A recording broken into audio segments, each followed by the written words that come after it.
Hi everyone. Welcome to our channel. Abu Dhabi నగరంలో ఈరోజు వీడియోలో నేను మా పిల్లలకి వెజ్ ఇప్పీ నూడిల్స్ ఎలా చేస్తానో మీతో షేర్ చేసుకోబోతున్నానండి.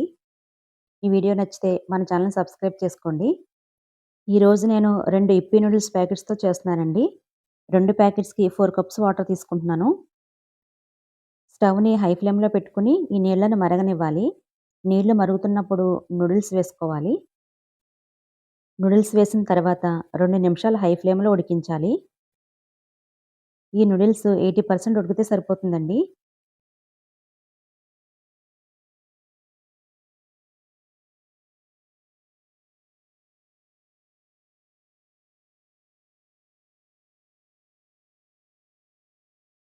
2 నిమిషాలు ఉడికిన తర్వాత స్టవ్ ఆఫ్ చేసేసి ఈ నీళ్లను వడకట్టుకోవాలి. ఆ వేడికి నూడిల్స్ ఎక్కువ ఉడికిపోకుండా పైన కొన్ని చన్నీళ్ళు వేసుకోవాలి.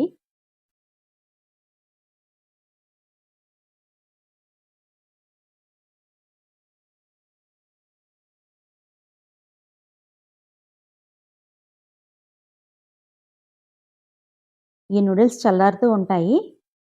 ఈలోపు స్టవ్ ఆన్ చేసి పాన్ పెట్టుకొని 2 టేబుల్ స్పూన్ల ఆయిల్ వేసుకోవాలి. ఆయిల్ వేడైన తర్వాత 4 వెల్లుల్లి రెబ్బల్ని, ఒక పచ్చిమిర్చిని చిన్న చిన్న ముక్కలుగా కట్ చేసి వేసుకోవాలి. అలాగే ఒక చిన్న ఉల్లిపాయని, ఒక మీడియం సైజ్ క్యారెట్‌ని, ఒక చిన్న క్యాప్సికమ్‌ను కూడా పొడవుగా ముక్కలు కట్ చేసి వేసుకున్నాను. ఇంకా ఇందులో సన్నగా తరిగిన క్యాబేజీ వేసుకోవచ్చు, పచ్చి బఠానీ, అలాగే స్ప్రింగ్ ఆనియన్స్‌ని కూడా ముక్కలు చేసి వేసుకోవచ్చు. ఇలా మనకిష్టమైన వెజిటబుల్స్ అన్నీ వేసుకోవచ్చు. ఈ వెజిటబుల్స్‌లో పావు టీ స్పూన్ ఉప్పు కూడా వేసి హై ఫ్లేమ్‌లో 3 నిమిషాలు వేగనివ్వాలి. ఈ వెజిటబుల్స్ అన్నీ 60% ఉడికితే సరిపోతాయి. వెజిటబుల్స్ వేగిన తర్వాత నూడిల్స్ ప్యాకెట్‌లో ఇచ్చిన మసాలాని వేసుకోవాలి.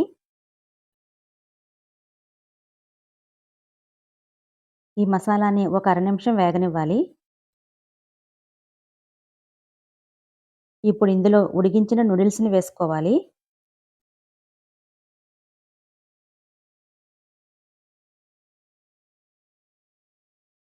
నెక్స్ట్ ఇందులో హాఫ్ టీ స్పూన్ సోయా సాస్‌ని, 1 టీ స్పూన్ రెడ్ చిల్లీ సాస్‌ని వేసుకోవాలి.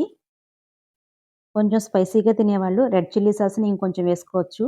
లేదంటే పెప్పర్ పౌడర్‌ని కూడా వేసుకోవచ్చు.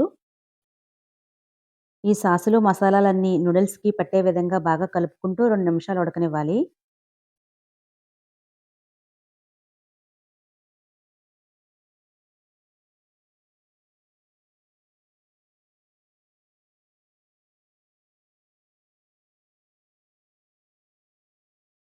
రెండు నిమిషాల తర్వాత స్టవ్ ఆఫ్ చేసేసుకొని వేడివేడిగా సర్వ్ చేసుకోవాలి. ఇంతేనండి. Simple and tasty veg ఇప్పీ noodles ready అయిపోయినాయి. మీరు కూడా ఇలాగే చేస్తుంటారా? మీరు మీ పిల్లలకి ఎలా చేస్తూ ఉంటారో వీలైతే కామెంట్‌లో తెలియచేయండి. ఇంతేనండి ఈ వీడియో. ఈ వీడియో నచ్చితే లైక్ చేసి, మన వాళ్ళందరికీ షేర్ చేసి, మన ఛానెల్‌ని సబ్స్క్రైబ్ చేసుకోండి. Thank you for watching.